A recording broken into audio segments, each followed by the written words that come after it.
What's up, everybody? Anton here from dropshiplifestyle.com.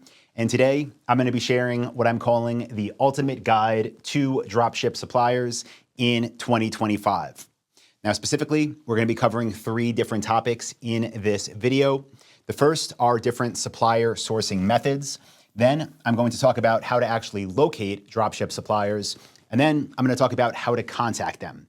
So if you're looking to get into dropshipping as we get into 2025, this is definitely the video for you. Make sure you stick around, take notes if you need to, rewind as much as you need to, because I have a lot to share in a relatively small amount of time. Now, also, I should note that there is a previous video I just posted on this channel on Dropship Lifestyle that is called The Ultimate Guide to Niche Selection in 2025. So if you missed that, I will link to it below this episode. Go check that out, then come back here. Okay. First thing I want to discuss today is supplier sourcing methods. Now, there are lots of different ways to dropship, but there are 3 main ways that people typically find themselves having to choose between. Now, the first method that most people will find when they are looking into dropship suppliers is what I will refer to as directories. And this is what you will find if you go on Google and you search for dropship suppliers or products to dropship or dropshipping product ideas. Typically what you'll see in the search text ads on Google in the sponsored section are these directories, but also in the organic section as well. And directories, we'll talk a little bit more about them in a few minutes, but typically these are websites that will charge you for access to see what products they offer, and then you will be able to upload them to your store, sell them, buy them after from a supplier listed in the directory. Now, the second type of supplier you'll find when doing research is what I will refer to as POD, and that stands for print on demand. Now, most people think like, oh, print on demand, that means t-shirts. And yes, that is one method of print on demand. But in 2025, there's a lot more than that. You have jewelry. You, of course, have things like mugs. You have backpacks. You have towels. You have, different totes people could bring to the beach. So there's lots of different types of print on demand dropshipping. But when you're sourcing suppliers, that most likely is one of the types you will find. And for the third option, I'm going to refer to this as direct.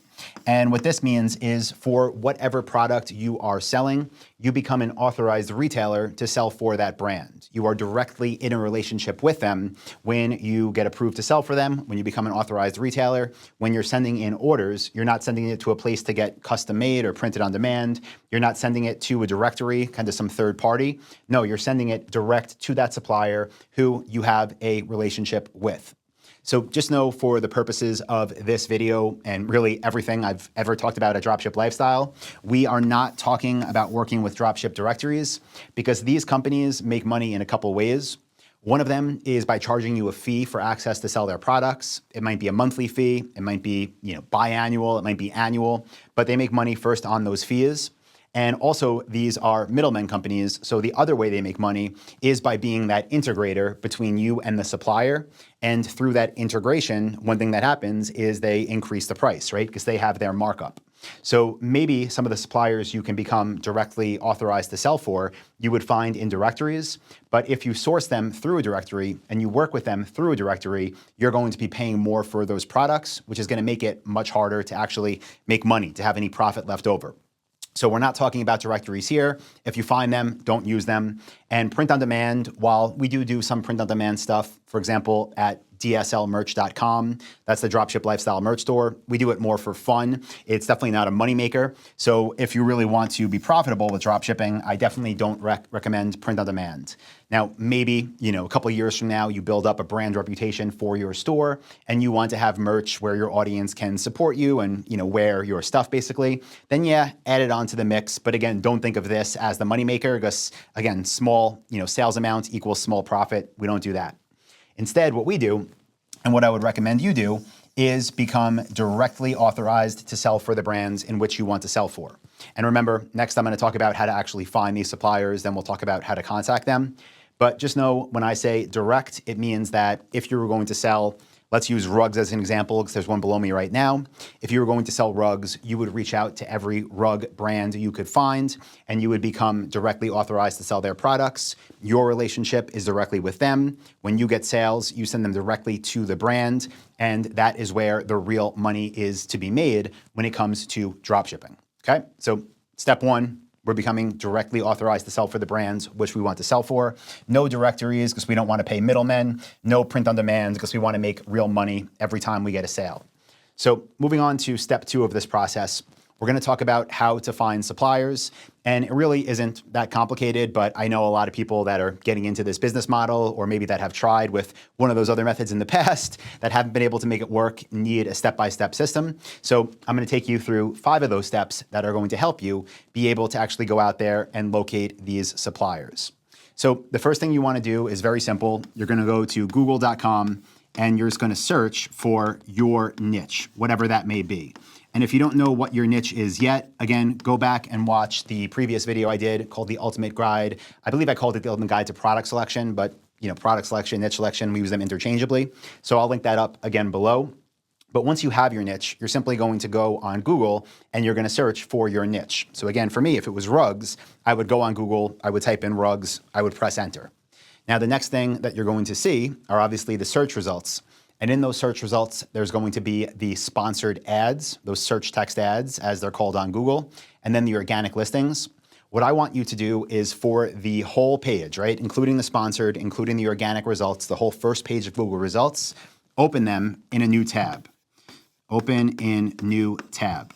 So at this point, you're going to have a whole bunch of websites open on Chrome. Hopefully you have a lot of RAM on your computer, so it's not getting slowed down. But you're going to take this list of websites you found, and then you're going to go to what probably is the most important step here when it comes to dropship supplier sourcing. And that is to check out of all those websites you opened up in new tabs, which ones are online only. This is extremely important because when we are building dropshipping stores, we know we're going to have competition. That's a good thing. Listen, if you want to dropship in 2025 and you think you're going to find a niche with no competition, I've been doing this myself since 2007, and I have had competition since the beginning, so don't think that you're going to find this untapped market. Competition is fine. There's plenty of ways we address that, whether it be through how we optimize for conversions or how we get traffic. I could do other videos on that. By the way, if you're interested, you could type in CRO for conversion rate optimization, or type in traffic as a comment. And if I see those comments, maybe I'll do another video or episode on those. But just know when you have all those websites open, you're going to go through those websites one by one, and you're going to look at things like their About Us pages, and you're going to look at things like their Contact Us pages. And what you're looking for are which ones do not have physical locations, specifically which ones do not have warehouses and or retail stores. Because if, let's say you pulled up 20 websites in your research here, and you see that 5 of them say, come visit us at X address, whatever that is, or they say we ship from our warehouse in Kentucky, whatever it is, that means they are not online only, and that means we want to close out of them because they are not what I call our future competitors. Our future competitors are online-only stores. So very important we keep this open. And some of the easiest ways to find this as you're going through your future competitor websites is looking at the footer of their website, going to their Contact Us page, and also going to their About Us page to learn a little bit more about them. So remember, any ones that do have that retail location or warehouse, we are Xing out of them, and we're keeping the remaining ones open in our web browser, basically, okay? So the next step after here, once we've narrowed down our list, is to look for a section on the remaining websites that says brands, okay? Let me see if I can draw eyes here. Got some eyes. So we're looking at the remaining websites. We're looking for a list that says brands. This might just be in their header menu. It might be in their footer menu. You might need to click into a different category on the online store to find the brand section. But what you want to do is find that and click on it. And when you do, it's going to pull up all of the brands that the remaining stores sell for. Remember, the online-only stores sell for. And this is important because we know as online-only retailers that our best chance to get authorized to sell for a dropship supplier is if that dropship supplier is working with online-only stores. So you see how we're kind of following this sequentially, right? Hopefully you do. Hopefully it makes sense. By the way, we're like halfway through this, but if you're getting value from this one, do me a favor, comment value below. It really helps me, like when I make content and videos and episodes on platforms like this. If I see people commenting value, that's obviously a good sign for me. It means it's worth my time to keep making these and cover different topics. So again, if you are getting value, type value, and also be sure to give it a thumbs up and subscribe either on the podcast feed or on YouTube, wherever it is you listen or watch this from. Okay, But the next step, right, once you are here, is you want to go ahead and locate the brand's websites. So how do we do that? First, I'll just write this down and then I'll explain how to do it. But locate brand websites. Because remember, at this stage, all of the websites that we have pulled up are our future competitors. They're the people that are selling what it is we want to sell, but we're not going to sell for our competitors. We're going to sell for the brands that they sell for. So once you find these brand lists on all of the remaining websites that are online only, you're simply going to go to new tabs again, get that RAM going, put it to work, and Google those brand names. And then what you want to do is look in the Google search results and find the brand website. So if it said, if there was a company called, I don't know, Premium Rugs Plus, and you Googled Premium Rugs Plus, and the first result said premiumrugsplus.com, that's a good indicator that that is the brand website. But basically what you want to do is find these direct brand websites, and at this point in the process, keep them all pulled up, okay? So don't close anything, keep these all open on your web browser. Because now we're going to move into the final step of the process that I wanted to share with you here today. Move this over to the next screen, grab it over here. And this is how to actually contact them, right? This is what we do when we say, okay, we found the brands we want to sell for. Ideally, it's over 20, ideally over 30 if you can get it there, because you're not going to get authorized to sell for all of these dropship suppliers on day one. Some of them are going to tell you, hey, come back once you have traffic or come back when you have sales. But we do want to have a substantial amount of brands that we found that we can reach out to. So the first step of this, this process here is to add, so I'm just going to put plus, add all of the supplier information to a spreadsheet. Now you can use Excel, you can use Apple Numbers. I personally use Google Sheets just because it's easy and I can pull it up on my phone or any of my computers and the data is always there. But what you want to do is make a spreadsheet and then all of those brand names you just found, put them in column A. In column B, put all the websites for them that you just found. In column C, you could put the phone numbers that you found for them. In column D, you could put email addresses that you found for them, again, by following our previous steps and pulling up their brand websites. But that's what you want to have, all this information packaged into one nice spreadsheet for you. Now you might think step 2 is to reach out to them, but it's not. There's another step here if you want to get authorized to sell for the best suppliers early on. And this is to do what I call build a demo store. Now, if you're not familiar, with building stores, we use Shopify. That's been like my go-to platform since 2012. It's amazing. By the way, if you want a Shopify store now, they have an amazing deal. I'll put the link here, but you can get 3 days free and then 90 days for $3. So 90 days for $3, no contracts or anything like that. And you can go to DSL for Dropship Lifestyle. So DSL.life/Shopify. And if you go to that link, you can get those 90 days for $3 there, and you can build a demo store. Now, our demo stores, just so you know, they look and function just like one of our real stores. In fact, they do become our real stores.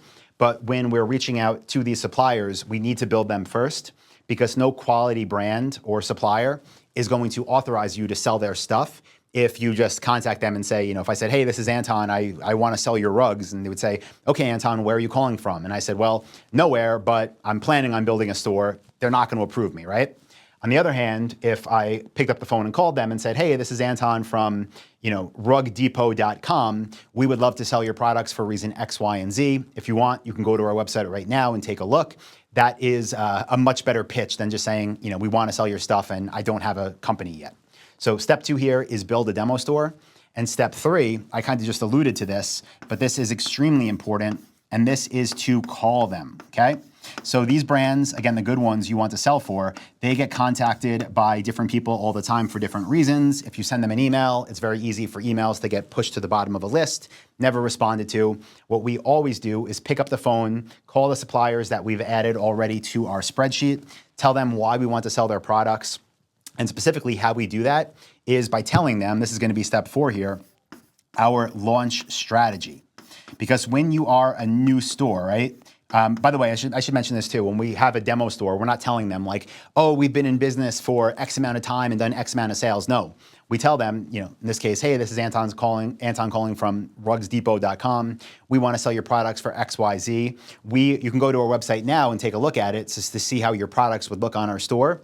We are planning on launching and whatever that date may be, right? It may be 30 days out or 60 days out, but we have a launch strategy. We tell them why we want their products on it by the launch date. We give them our marketing strategy, and we pitch ourselves, right? Another way you could think about this is if you were going to a job interview and you wanted to get a job, hopefully you don't just walk in and say like, yeah, I would really like a job here. And they say, why? And you say, well, I want to make some more money. I would really like a job. It doesn't work. You need to sell yourself, or in this case, sell your company. So the launch strategy and having that demo store definitely helps to sell yourself when you make those phone calls to become an authorized retailer. Now, again, I kind of alluded to this earlier, but let's just say you find 30 different suppliers while doing your research that we covered on the previous step. There's a good chance you might have, a 50% or a 75% approval rate in the beginning, meaning possibly half of them, let's say you found 30, maybe 15 of them are going to tell you, sorry, not right now. And they might say, we're currently not accepting new retailers. Come back to us in the new year. Come back to us once you've reached X amount of monthly website visitors. Come back to us once you've reached X amount of revenue. Whatever that may be, that will happen. That's why we want to find enough suppliers so we could still build a very healthy business, even if we only have a 50% approval rating. So the fifth step here is to take excellent notes, okay? Because even if you only have a 50% approval rating in the beginning, you want to know why the other 50% said no or said not right now. Because these businesses, right, these stores we build, these dropshipping stores, they are not short-term plays. Yes, we want to get them as profitable as they can be in the shortest amount of time possible. But the way that we build, and right now I can relate this to everything we do in our businesses, which is obviously a lot more than supplier sourcing. But everything we do is designed to compound and grow on itself over time. Meaning that even if we get our store profitable in 21 days, we know in 3 months, we're going to be able to get that thing much more profitable in 6 months, in a year, in 5 years, in 10 years. These aren't short-term businesses that we try and see how things work out. These are things we build for the long term, whether we eventually want to exit them and sell them, whether we want to pass it down to a family member. These are built for long-term growth. So take excellent notes with every single supplier you speak to so that when the time is right, you could follow up and eventually maybe your 50% authorization rate in the beginning becomes 70, becomes 90, and eventually becomes 100. And then your store can reach its full potential when it comes to the suppliers you sell for. So guys, if you want more information on this, I do have a free training that thousands of people have been through with great results. If you want to check that out, go to dropshipwebinar.com, dropship webinar.com. As a bonus there, I'm going to give you 500 profitable product ideas you could sell online. We'll also dive deeper into this research. And by the way, if you do want another video, I'll mention this again, but on conversion rate optimization, type CRO in the comments.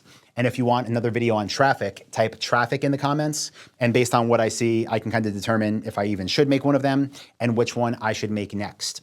Again, if you got value, type value. And with that being said, I'll be back to see you in the next episode here on Dropship Lifestyle. Thank you, everybody.